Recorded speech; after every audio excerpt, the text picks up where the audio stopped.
Hello, Tom Barnett here again with another story behind the illustration. This time focusing on one of my favorite images from the book and a metaphor I've used throughout my career. The notion of US-style globalization as sort of a Frankenstein's monster. That notion simply is this. Modern globalization, or that which began after World War II, is basically America's creation. Wildly successful first in the West and then increasingly across the East, the phenomenon eventually grew beyond America's ability to steer it, much less control it. With the global financial crash of 2008, America and Americans came to realize that that tipping point had been reached. From here on out, globalization would affect America more than it could affect it in return. Our creation turned against us, seemingly Frankenstein's monster. This is the final version of Jim Nuttall's illustration that appears in the book, but it is nothing like what we started with. So there's the story. In the original book plan, the volume would have been broken down into 5 parts, each with a number of chapters, which in turn would be broken down into Throughline. All that got changed after Ben Bella CEO Glenn Yeffeth sent his editorial letter in response to the originally submitted manuscript of August 2022. In turn, and based on his advice, I slimmed down the structure of the book, killing the parts overlay completely, renaming the chapters as Throughline, with only 7 of them now, and then redubbing the smallest constituent parts threads instead of Throughline. And those ended up being about exactly 45 in all. So it was basically a matter of killing the top line structure, but that created some orphans, so to speak. Why this matters. This is Jim's first cut at the illustration for that subsequently deleted part 1, entitled Making Peace with Our World. Here he was going for, and I can't remember if I suggested it or if he just did it on his own, sort of a Gulliver being tied down by the Lilliputians vibe, evoking Jonathan Swift's classic book, Gulliver's Travels. The Lilliputians here being all the rules and institutions that America had created after World War II to control rogue actors in the system, but which ultimately came to limit America's own freedom of action over time. Hence the growing American resentment of globalization. Jim's first draft got cleaned up for the first submission to Ben Bella, giving it almost a Spider-Man feel, which I kind of liked.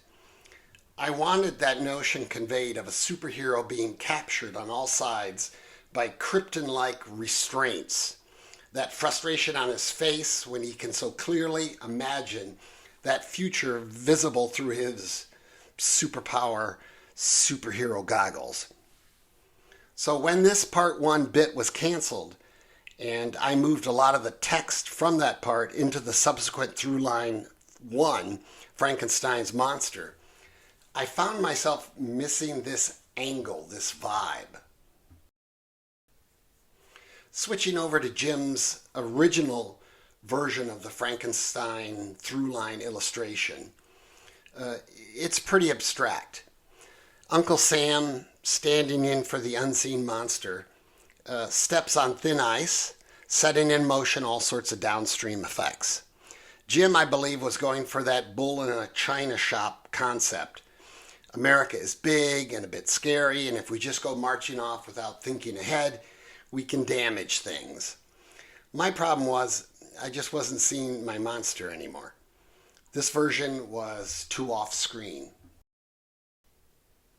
So after the big revamp of the book's structure, this is where we went next in our discussions.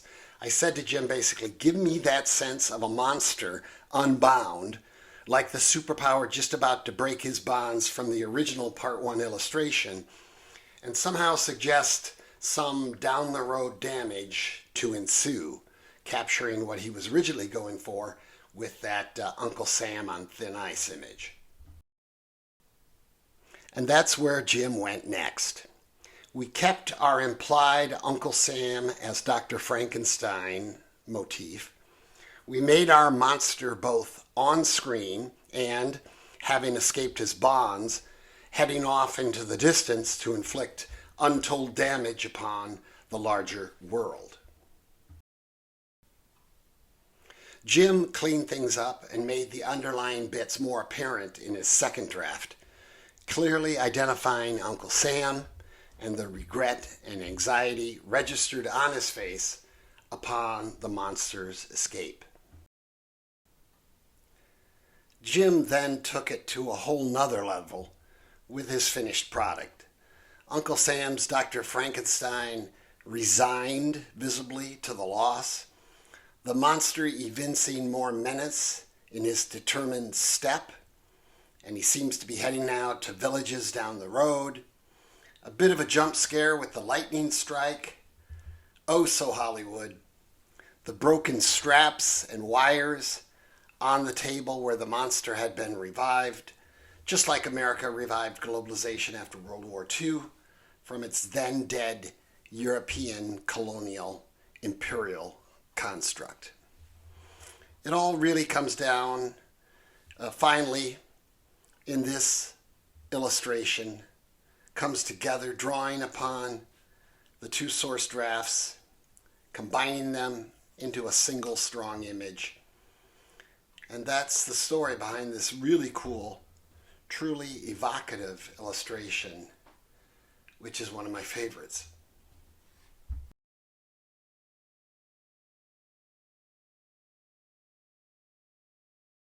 As always, we love it when people buy the book, when they recommend the book, when they praise the book online. I and my Throughline colleagues, we feel very passionate about this work. Please consider subscribing to my Substack newsletter, and see you next time, next illustration.